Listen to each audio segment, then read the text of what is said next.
The Nigerian Medical Association Lagos State chapter has raised an urgent alarm concerning the soaring prices of drugs and medical services, which poses a significant threat to access to quality health care for Nigerians.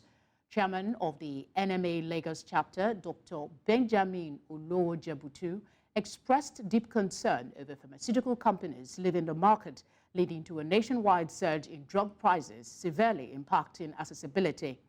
He stressed the urgency for innovative solutions and collaborative efforts to address the economic challenges plaguing both the health sector and patients.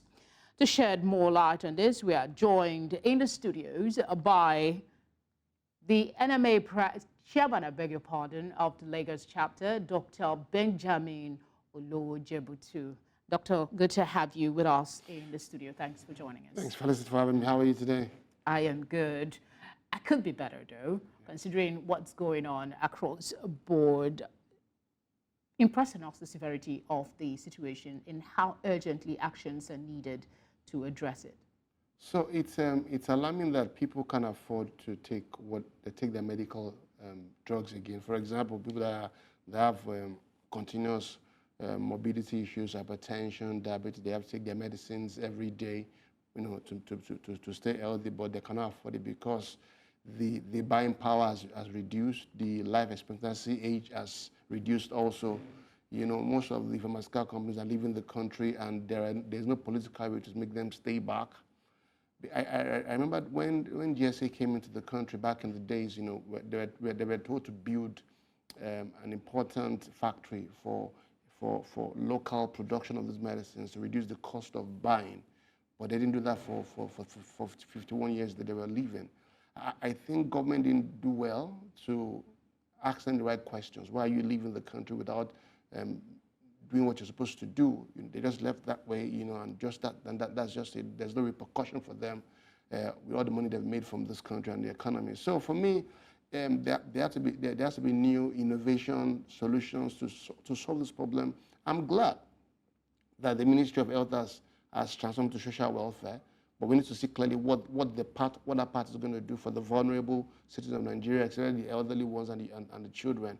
What is the role of that social welfare part of it? What are they really doing to address this particular emergency? Because now people are beginning to turn to chemists, turn to traditional birth attendants, traditional people, even those are even going to traditional home setters because they cannot afford to even go to the hospital anymore. They can't pay their bills because they can't even eat food. There is no question that the situation is really alarming. Yes. is really alarming. But I mean, you are with the citizens and you know some of the struggles, financial struggles that is going on. What would be your advice to the government in the immediate term to sort of alleviate the challenge? These companies are leaving, whether we like it or not, and their service, that's the products that they bring, is probably going to be limited. So now the cost of the product has actually skyrocketed. People can't even buy it again because they now have like people importing the medicines. So people have now put their own cost of importation on the medicines now.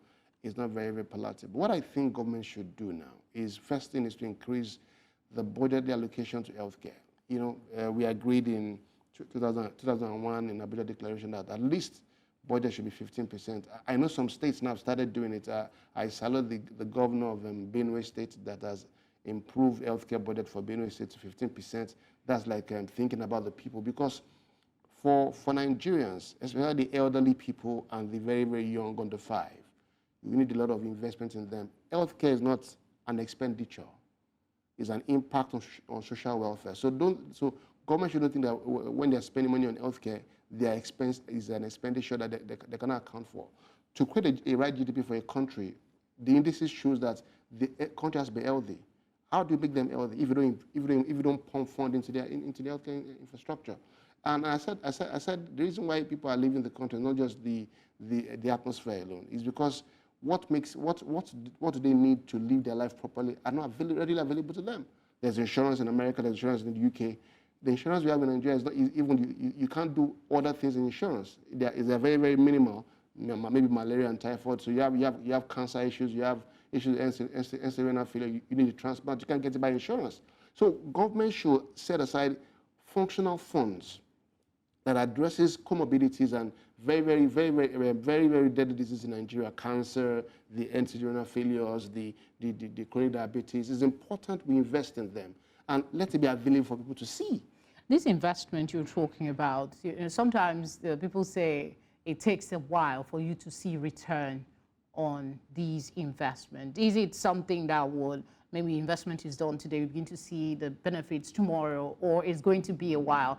While that investment is ongoing, what alternatives will there be for those who, I was told the other day that the medicine for those that have asthma is gone from 10,000 to about 50,000. To about 50,000. Yes. So is there maybe alternative medications that these people can use in the interim? So what would you advise? What I advise the people now is to begin to live their life more circumvently. They must be better. You don't exert yourself like you used to do when the drugs were available, because you can get it easily. You don't stress yourself a lot. Especially people that are living with sickle cell disease. You don't get into that quagmire of playing the Lord and you start having crisis. So preventive medicine more like it right now, because the economy cannot afford it. But what I would say to government, it is very critical to us, is that let's not see investment in healthcare as profit-making. Healthcare is a social, impactful side of GDP. So how you treat your women, reduce maternal mortality, reduce under five mortality, shows in your GDP that you're actually thinking about the people. So for them, it's about saying, okay, how many lives have I affected? How many money have I made? So you say you have 270 million people in Nigeria. How many of them have access to universal health care? We have 77 local governments in Nigeria. How many of these local governments have a functional primary health care system? A lot of questions and things that need to be done. So I believe the new minister is very well knowledgeable. I hope and I pray that he has the mind to understand the intricacies of this Nigerian economy and Nigerian culture, because sometimes when you come from abroad and you come to Nigeria, you might not understand those nitty-gritty of what happens in this country. There's so many things happening in the country, but I believe if we focus and plan and invest in primary health care, and make sure every state, every local government, the 774 local governments in this country, have a functional, good, accessible primary health care, we're going to solve a lot of problems in this country. We've been on that matter for quite a while. Yes. I don't know why things are not changing. Because okay. We get funding. We get funding from WHO. Get funding from the World Bank. But who's accounting for this funding? This funding just comes. We all focus on vaccine.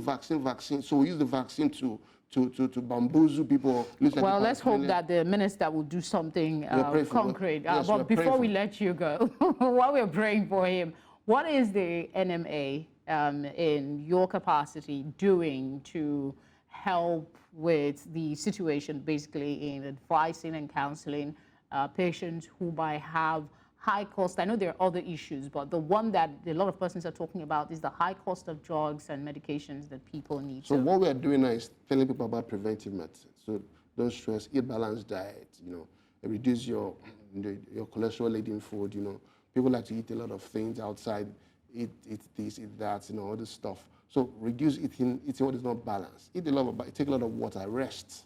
So reduce the activity you used to do before. For example, you walk from 8 to 10, you think you're very powerful, or you trek from here to there. Be careful now, take it easy, so that when these things happen, they are not as exacerbated like used to be, because you have access to healthcare. Self-care, really. Self-care, very good. It's important we take care of ourselves and take our health more seriously now going forward, because it's going to get worse. Well, I hope not. Thank you very much, Doctor, for speaking with us. We appreciate your time. Thank you very much for having me.